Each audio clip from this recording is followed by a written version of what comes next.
ধর্মীয় অনুষ্ঠান হয়, রাষ্ট্রীয় প্রোগ্রাম হয়। আমরা 2001-এর পরে দেখেছি খালেদা জিয়া সরকারের সময় ত্রিপিটক পাঠ হতো, গীতা পাঠ হতো, বিভিন্ন ধর্মীয় সম্প্রদায়ের ধর্মগ্রন্থ পাঠ হতো। কিন্তু বড় দুঃখের বিষয়, আমরা বাংলাদেশে সেই দৃশ্যপট আজ খুঁজে পাই নাই। তাহলে কি বাংলাদেশ সাম্প্রদায়িক রাষ্ট্র? বাংলাদেশে কি শুধু খালি মুসলমান ভাইয়েরাই কি বসবাস করে? বাংলাদেশে কি আর কোন সম্প্রদায়ের মানুষ বসবাস করে না? যদি একটি মাত্র ধর্মের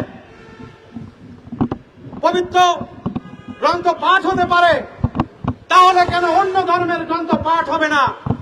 সেই প্রশ্ন আমি জাতির কাছে রেখে গেলাম। আমরা সমাধান চাই। আমরা চাই উনি যেভাবে জুলুম নির্যাতন সহ্য করেছে, আমরা স্বাধীনতার পর থেকে জুলুম নির্যাতন সহ্য করেছি। আজও পর্যন্ত একটি সরকারও আমাদেরকে সঠিক ন্যায় বিচার কিন্তু দিতে পারে নাই। আমরা চাই, আপনি বনবাস থেকে এসেছেন, আপনিও একটি ন্যায় রাষ্ট্র প্রতিষ্ঠিত করবেন। এদেশের সকল সম্প্রদায়ের মানুষের অভাব অভিযোগ দাবি পূরণ করবেন, সেই আশাবাদ ব্যক্ত করছি জনাব তারেক রহমান আপনার কাছে। সেই আশাবাদ ব্যক্ত করে আমি আমার বক্তব্য এখানে শেষ করছি। ধন্যবাদ সবাইকে।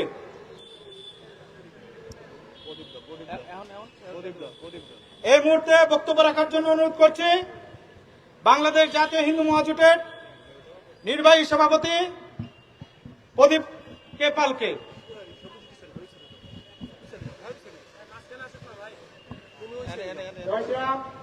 আমাদের বিভিন্ন বক্তাদের কাছ থেকে যখন আপনারা শুনেছেন নির্যাতনের বর্ণনা, আমরা বেশ কিছু বলেছি। আমি আর এদিকে না গিয়ে আমি বলতে চাই, আমরা আমাদের কথাগুলি পার্লামেন্টে বলতে চাই এবং সেজন্য আমরা পৃথক নির্বাচনের মাধ্যমে সংরক্ষিত আসন চেয়েছিলাম। এ ব্যাপারে আমরা ব্রিটিশ আমলে একজন বিদেশি আসছিলেন, নামক এক বিদেশি ব্যক্তি, সে 150 টাকা কিছু দেয় না। তারপর আমরা বলেছি যে আমরা হিন্দু প্রতিনিধিরা আপনার সাথে কথা বলতে চাই, তিনি আমাদেরকে সুযোগ দেন নাই। আমরা সম্প্রতি শুনেছি পার্লামেন্টে নাকি একটি কমিটি হবে 15 সদস্যের, তারা সংবিধান সংস্কার করবে। আমাদের দাবি হচ্ছে আমরা পার্লামেন্টে আমাদের সুখ-দুঃখের কথা বলতে চাই, আমরা পার্লামেন্টে যেতে চাই। আমি এই যে সব প্রস্তাবিত কমিটির কাছে আমাদের আবেদন, হয় আমাদের কাউকে হিন্দুদেরকে একটু অন্তর্ভুক্ত করেন, তা না হলে আমাদের দাবি মোতাবেক পার্লামেন্টে আমাদের সংরক্ষিত আসনের ব্যবস্থা করেন। আমরা এই দেশে 2 কোটি মানুষের প্রতিনিধিত্ব করি। বাংলাদেশ জাতীয় হিন্দু মহাজোট অ্যাডভোকেট গোবিন্দ পৌর্ণিকের নেতৃত্বে 2006 সাল থেকে আন্দোলন করে আসছে হিন্দুদের অধিকার ও নিরাপত্তা প্রতিষ্ঠার জন্য। তো আমাদের দাবি, আমরা পার্লামেন্টে কথা বলতে চাই, সমগ্র জাতি শুনুক, বিশ্ববাসী শুনুক আমাদের সমস্যা কোথায়। আজকে দিয়ে বলে আমি শেষ করবো। আপনারা দেখেছেন একজন সন্ন্যাসী চিন্ময় মহাপ্রভু, উনি একজন নিরামিষভোজী সন্ন্যাসী, উনাকে আটকে রাখা হয়েছে, বিরাজসী উনাকে আটকে রাখা হয়েছে। চিন্ময় প্রভু কয়েকদিন আগে আদালত উপস্থিত হয়ে বলেছেন যে আমি প্রাণী হত্যার জন্য আমি মাছ মাংস খাই না, অথচ আমার নামে খুনের মামলা দেওয়া হয়েছে। কত বড় হৃদয় বিদারক ঘটনা, কত বড় হৃদয় বিদারক ঘটনা। আমি এই ডেমোক্রেটিক গভর্নমেন্ট, এই নির্বাচিত সরকারের কাছে আবেদন করব, আপনি চিন্ময় মহাপ্রভুকে মুক্তি দিন এবং হিন্দুদের অধিকার সম্পর্কে সচেতন হন এবং আমাদের পৃথক নির্বাচনের মধ্যে আমাদের আলাদা সংরক্ষিত আসনের জন্য আপনি ব্যবস্থা করেন। ধন্যবাদ সবাইকে। ধন্যবাদ।